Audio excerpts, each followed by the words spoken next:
Where is the primacy of Peter in the scriptures? In this video, I'm going to tell you exactly why Catholics believe that Peter was the first pope and why he was the head of the other apostles. For the sake of this video, we're not going to look at the church fathers. We're just going to take a look at a few scriptural examples. The first thing to note is that Peter is listed first in every list of the apostles that appears in the scriptures. Peter is always the first. The second point is that whenever Christ is resurrected, he appears to Peter and then to the other 11. The third point is that Peter is given the keys to the kingdom of heaven. I know that Protestants differ on their interpretation, and even the church fathers differ on their interpretation of Matthew 16. But regardless of how you interpret on this rock, meaning Christ talking about himself, or on this rock, meaning Peter, regardless of what you think about that, Peter has the keys to the kingdom. The other apostles are not given the keys, although they are given the power to bind and loose. Peter has the keys. That's number 3. Number 4 is Christ pays Peter's temple tax. He doesn't do that for any of the other 12. Number 5 is Jesus teaches from Peter's boat. He does not teach from the boats of the other apostles. Number 6 is that Christ appears to Peter after his resurrection and appoints him as the head shepherd, saying, "Feed my sheep, feed my lambs, feed my sheep." Point number 7 is that Christ prays for Peter that after he has converted that he will strengthen his brethren. And point number 8 is that Peter is the one who stands up and speaks at the Council of Jerusalem in Acts chapter 15, and his decision is final, and after that everyone else shuts up. So why is it important that there be one pope and only one leader of the church?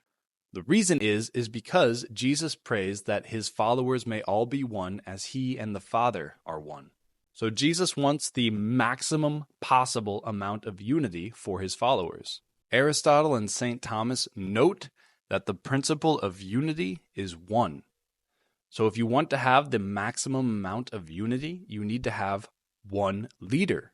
Because one man who is one in and of himself can help give oneness and unity to a nation or to a church. Christ wanted this level of unity for his church, and so he appoints one leader.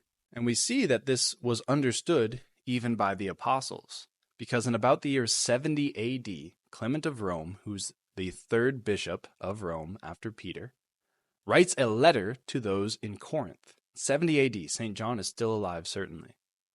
And he tells them that they need to obey him or else it will be a grave sin. Clement is not an apostle, and there's an apostle still alive. And yet, the people in Corinth write their complaint to Rome. Not to St. John, who's still alive, but to Rome. Why would the people at Corinth complain to a Roman bishop about what's going on if the Roman bishop didn't have the authority to fix it? And St. Clement in his letters says, "If you do not obey us, this will be a grave sin, but we will be innocent." Why is the Bishop of Rome saying, "You need to obey me, or else you will be guilty of a grave sin"? It's because he has authority over the church in Corinth, even though he's hundreds of miles away. So what do you think? Does Peter have primacy over the other 11 apostles, or is he just the first among equals? Leave a comment letting me know, and if you want to know how the Assumption of Mary happened, check out this video.